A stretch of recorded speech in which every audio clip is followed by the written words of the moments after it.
So before I forget, go find me on my other channel, the Composting Worm Lady.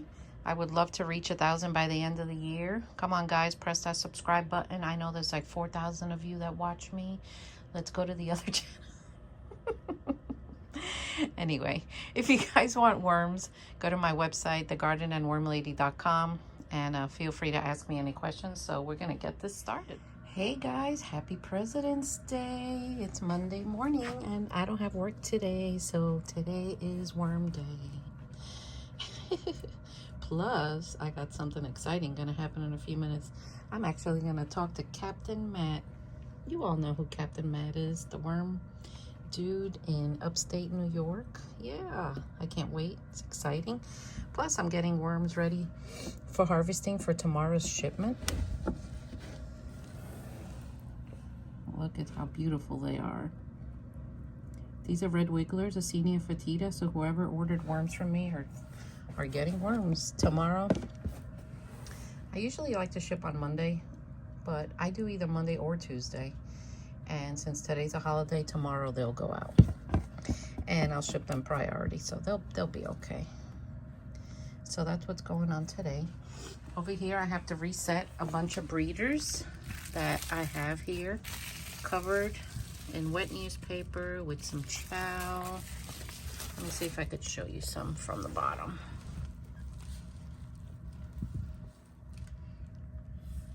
Look at that. So they're doing well. These are going to be reset on the breeder wall to have more cocoons. So that's what I'm doing today. And I'm checking all these guys too and harvesting more worms for shipment. So that's what's going on today. Today feels kind of weird outside. It kind of smells like rain in the air. You know how you can smell rain? But I don't think it's gonna rain. So look at that cocoon. How cute. Look at them. I have a microscope. I wonder if, I don't know if it's strong enough to look inside a cocoon. I'm gonna have to get it down and play with that a little, because I would love to see a little baby in there.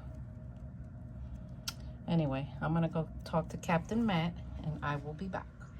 Well guys, I am back. I just spoke live to Captain Matt. What a sweet guy, and his son Luke. It was so exciting. I love his personality. I love his joyfulness. It was a lot of fun talking with him. So I am back here with the worms, and look, Captain Matt.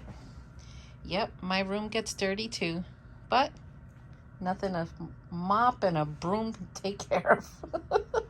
Worm farming is one of the dirtiest careers. I will always say that, guys.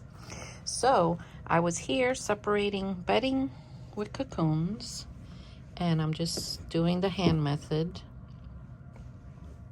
I am gonna show how I reset these bins so that you guys can see.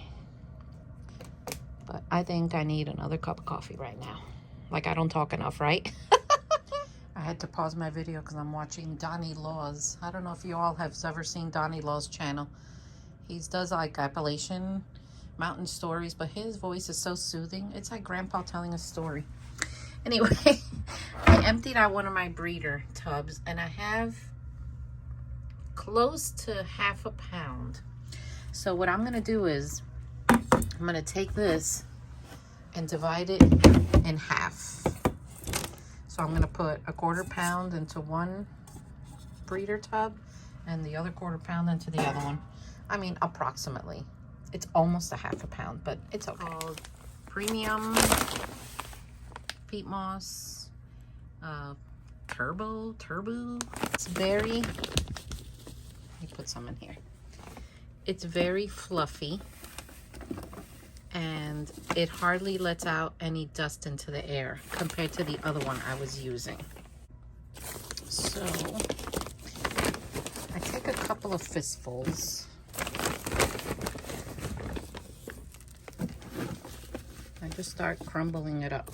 What I like about this peat moss is that when you wet it, it absorbs the water easily, fast, and it maintains the moisture. So let me Oh, look at that. Remember I told you worms get upset? They show bubbles. Let me see if it'll let me zoom in. See those little bubbles over here? Yeah. They want to get in some fresh bedding.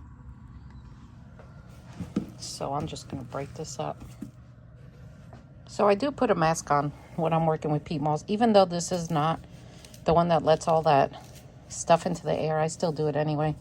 Especially since I have allergies. So I just want to show you about how much I use. It's about that. So remember, we're putting breeder worms in here. In 3 weeks, they're going to be sifted out. So they don't stay in the bedding very long. But this is a standard practice for commercial worm farmers. So now I'm going to get my Dolomite lime, which will calm down the acidity in here. And that can be also used as a grit, but you know, I always like to add something extra. So this is the lime I've been using. I just take a little bit and put it in there. I also like to use some kind of mineral. You don't have to, but you know, it's good for it. That's azomite mineral, by the way. So I just take a little bit.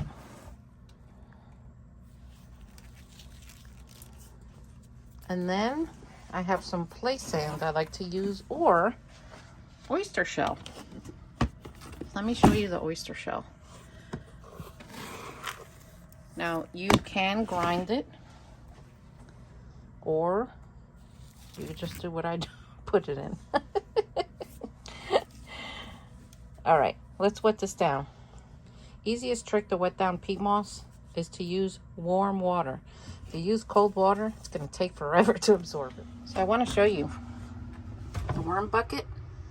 I've been using it to hold my mosquito dunk water over here, and I absolutely love it here. It's a great product. So I just pour some in. I don't need a whole lot. And then I just do warm water.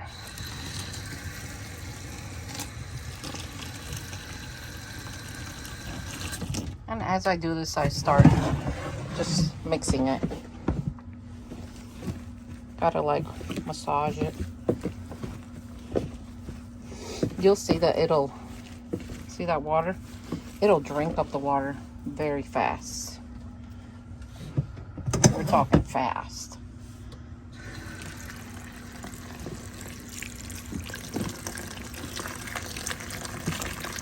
And if I add too much water, let's just say, I just go and get more peat moss.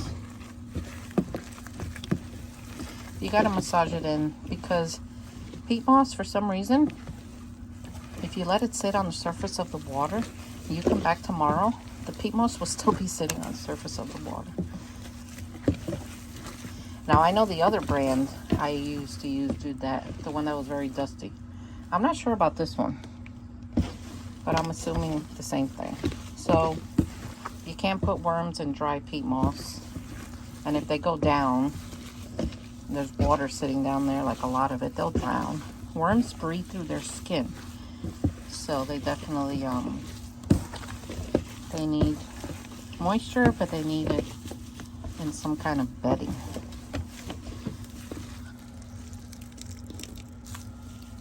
See that?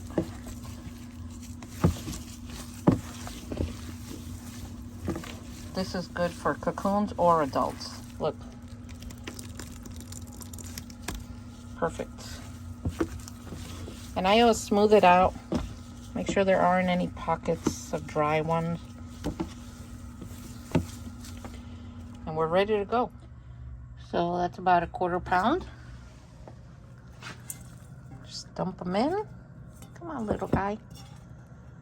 There we go. And I spread them out a little bit. And then I just put it on the shelf, and I move on to the next one.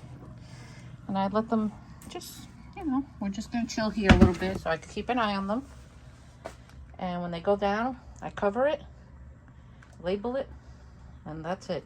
The most important thing about this is, guys, you have to label things. You will not remember. Trust me, you will not remember. I have forgotten so many things. All right, guys, so I'm going to set up a cocoon bin because I promised someone I would show. So this bedding, I've removed it from the worms. And as far as filling up the cocoon bin, I just fill it up to where it's comfortable for me to carry. If I fill it up to here and it's too heavy, then I'm going to struggle. So about a little more than halfway is okay for me to carry. So then, excuse me, I take my watering sprayer thing. Now I do spray a little bit of that mosquito dung water in here, but then I just start wetting it.